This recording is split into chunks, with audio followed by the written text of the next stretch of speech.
joining me today as I walk you through the steps to create your own Read for a Better World DIY bookmark. I'll be walking you through how to create your own bookmark, and first we're going to start off with what supplies you're going to need. The first thing you're going to need is a plastic bookmark canvas. I picked this up at a local craft store. It has a kind of grid weave laid out on it so that we can weave our threads in to make our pattern. The next supply you'll need is a needle. I'm using a size 24 tapestry needle. Tapestry needles are less blunt than regular sewing needles, and that makes them perfect for cross stitch. Each kit will come with a variety of different embroidery threads. I use the DMC. They're made up of 6 strands, and we will show you how to work with those. And then the last thing you'll need is this pattern that we created to make your own bookmark. It's a stack of books with some snowflakes for winter reading. I have left the pattern in black and white so that you can fill in the colors with what colors you have available. And then if you're picking up your own supplies, you'll be able to choose whatever colors you would like to be able to fill in your pattern. So those are the supplies that you'll need to create this craft. So if you receive a kit from the library for this craft, you will have your threads already cut to size, but if you're picking up your own crafts, you'll get your embroidery floss in a skein kind of like this one. And the way that I cut my threads down to the correct length or a workable length is I go to the side that has the thread number on it, and then I divide those through the loop. Make sure that we got them all this way. There we go. And then I just take a pair of scissors and cut it in half. And this way, when you pull out a length of thread, it's a nice workable length. If they're too long, then it's easier to get them knotted up and snarled, and they're hard to work with. When we're creating on this canvas, we are going to be using 3 strands instead of 6. So you'll want to kind of spread these out a bit.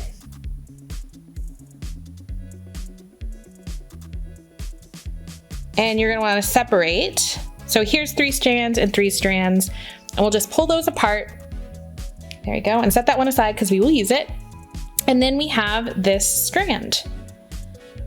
Then we're going to get to maybe one of the trickiest parts of cross stitch or sewing projects, in my opinion, and that is threading our needle. And we might need help from our grown-ups if we're very young. This can be a little tricky, but we're gonna take our needle, and we have the eye, which is the end that has the hole on it. And you're going to wet the end of your thread. You can use your mouth, or you can use a little bit of water to the side, which is what we'll use. And you're just gonna kind of wet the end of that. There we go. And then you're just gonna feed it through the eye of the needle. Haha, and complete. All right, so once you thread your needle, you're going to want to leave a little bit of a tail to the side of your thread. And then we are going to follow the bottom half of our pattern. And we're gonna start at the bottom and work our way up. So we're gonna start with our first book, which is going to be 1 space up from the bottom. So we're gonna start on this second row here. And then that's going to be the first row of our pattern. So we want to go 1 more up, because when you create a cross stitch, all you're doing is creating an X. So we're going to go up 3 squares. Oh. You're going to feed through one of your squares, 2 squares over, 3 squares up. And then you're going to keep a little bit of your thread pulled to the side. Oh, not like that. You're going to keep a little bit of your thread pulled to the side and the back. And that's, oh, here we go.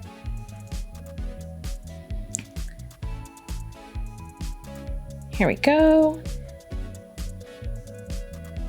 And that's going to hold your thread in place. So we're not going to tie a knot. Instead, we're just going to go diagonally down 1 to the row below. And then you're going to feed the thread all the way through to that one right above it. And then you're going to go diagonally the other way to create an X. There we go. And that is a cross stitch. And in the back part, if we're going to be able to see it, I have trapped the thread underneath when I've gone up to the back here. So it's going to tie that thread down. So then we're going to make our next X. So we need to go to the next open square in that same line. Ooh.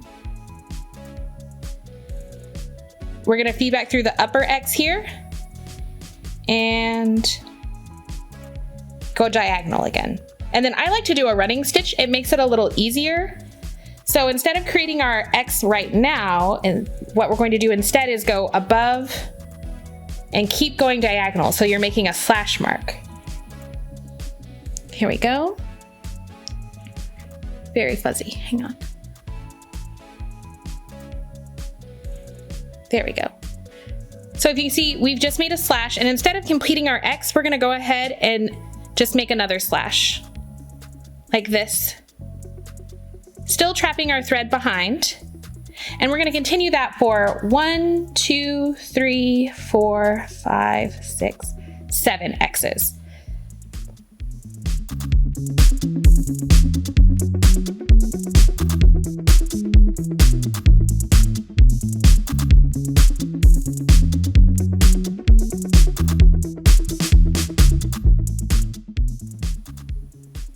So I'm going to go ahead and fill in this canvas all the way over to the side until there are 2 spaces left, just like there are over here, which doesn't line up perfectly with our pattern, but it does line up with the spaces on the side. So that's what I'm going to be following. Here we go. All right, so that's our last one. As you can see, we've gotten to the end here, and this is the bottom corner of our last X cross stitch, and there are 2 squares left, and we're gonna go right above, and then we're gonna complete the other side of our X's all the way across.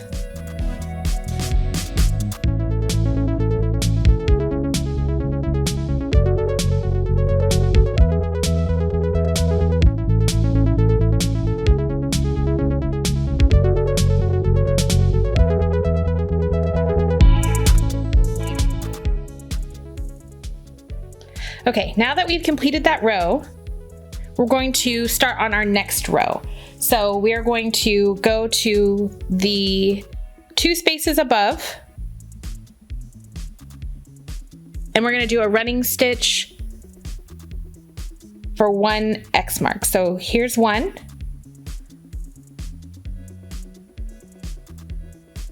And here's 2. And then we're going to complete that. 2, 1.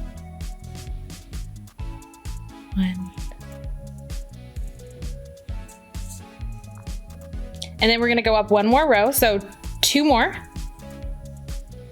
and create 2 more X's.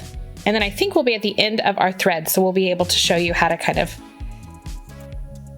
finish that off as well. So let's complete our X's.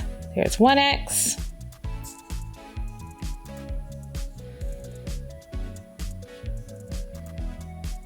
And 2 X's.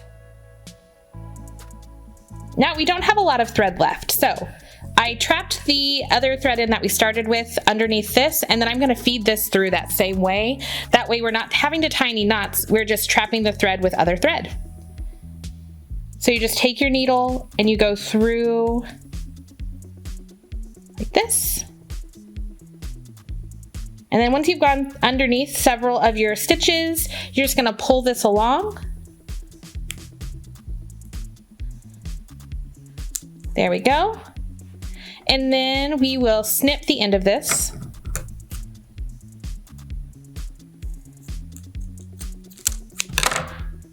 There we go. And then these are our completed X's so far, and we're just going to take the other half of our 3 strands, and we're going to finish up this part of the book.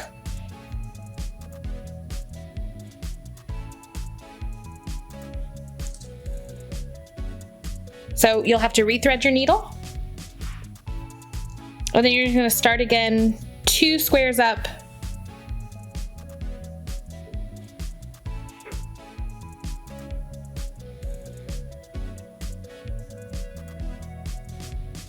So it's important to note on our pattern that each one of the squares actually counts as 1 X. So it's 2 squares on our canvas. So when you look, let's pause this and look at our pattern.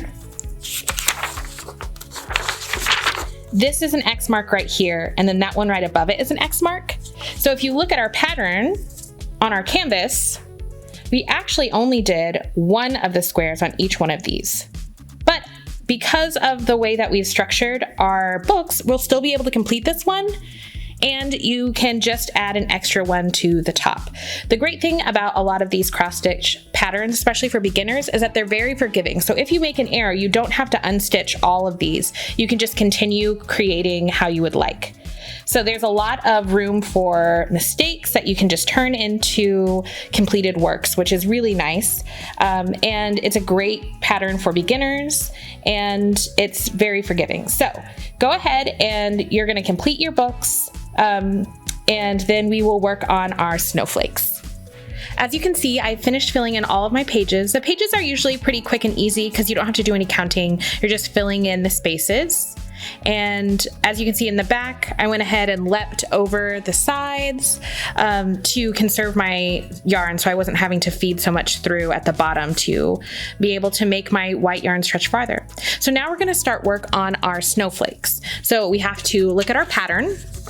In the pattern, the bottom of the snowflake starts 2 up and then 4 over from the edge. So we're going to go up 2 from the top of our book stack, 1, 2, and then we're going to go over 4, 1, 2, 3, 4. There we go. And then you're going to leave a little tail at the end, so you can catch that at the back, so we don't have to tie a knot. And you're going to go ahead and complete your X. And then we're going to go over 2 spaces. And we're going to do an every other one to follow the pattern here. So there, and then instead of going to the hole right above, you're going to go over 1 more. And do it again. And then don't go to the hole right above. Instead, we're going to go over 1 more.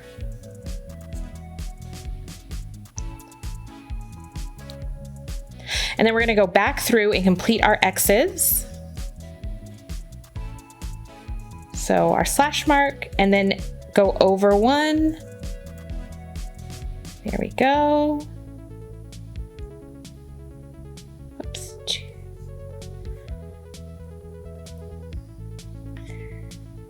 Okay, and then for our next row, instead of going right above, we're going to go over 1. Up 1, over 1, and then we're just going to complete our regular running stitch like we would, go down, and then the hole right above. Do that again. And again for 3 stitches.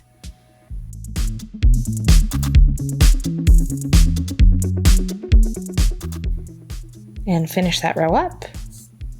And then we're going to do the same thing again where we do the every other one. So instead of going directly above, we're going to go over 1 more. There we go.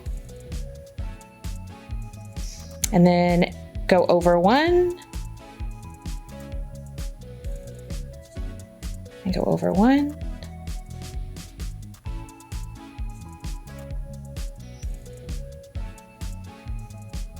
And then complete your stitches all the way across to make your X's.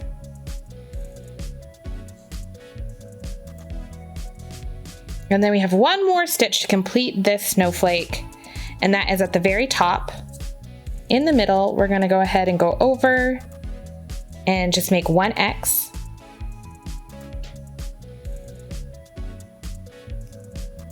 There we go. And then I like to go just back through the middle pieces all over again on the back. This is where you feed in your yarn so that you're not having to tie a knot. You just go ahead and pull that through. And I go ahead and do that on the other side so we make sure it's really secure. And then you're just gonna snip the tail end and you have your first snowflake. So this pattern calls for 7 snowflakes, but you should fit in where you feel like they are, oops. Come on, focus. So that's your first snowflake, and there are 7 on our pattern, but if you want to space them out more, you feel free. Go ahead and complete all your snowflakes, but before you do that, I'm going to show you how to finish off the edge. You can of course just finish your snowflakes and then your bookmark can be done. But I like to go ahead and do a kind of a stitch around the edge just so it feels a little more finished. And I'm going to do mine in brown to match this one tan book that I have. So go ahead and use this, and I'm going to go ahead and separate my strings so I'm only using 3 strands instead of all 6, just like we did for all the other parts of this craft. Go ahead and give myself some space here. Okay, and go ahead and thread your needle. Go ahead and thread your needle.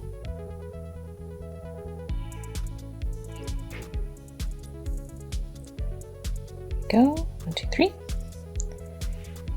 Okay, so I'm going to start at this top portion right up here, and I'm just going to feed my needle in at the top.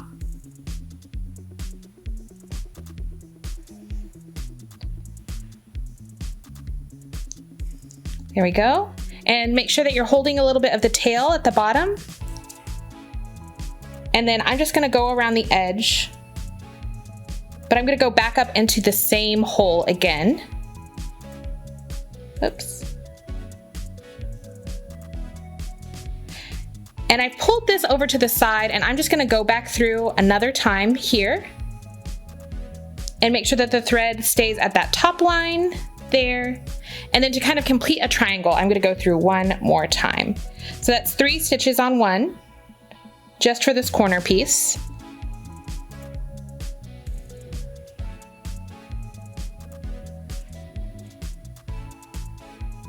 There we go. Okay, and then I'm just going to do that down, going around the outside edge, and I go through twice before I move on. So 1 time to get in there, 1 stitch that is just there, and then the next one you're going to go to the row right below it. So the square below, go through once, back into that same hole again, there's twice, and then down. And you're just going to continue doing that stitch all the way down. You could choose to do something different on the edge, however you would like. Just make sure that you keep your tail in so you're not having to tie any sort of knot. And then once you're finished with that edge and you need more thread, you're going to feed it back through the underside just like we did before. So you can get creative and make whatever kind of decorative edge you want if you would like one. So once you finish your snowflakes and then make your decorative edge if you so like, your project will be finished, and we would love for you to share your finished products with us on Instagram or Facebook. Just tag the Christian County Library. We would love to see your crafts. This craft is really great for beginners because the plastic canvas gives us a better look at the grids that we're using to make our cross stitches. So it's a great beginner's cross stitch material, and the pattern that we're using is very forgiving. So any little mistakes that you make, adjustments that you need to make to your pattern or to the craft, that just makes the craft your individual craft so that it looks different from everybody else's. I hope that you enjoy making this DIY bookmark, and hopefully you visit us soon at the Christian County Library. Thank you.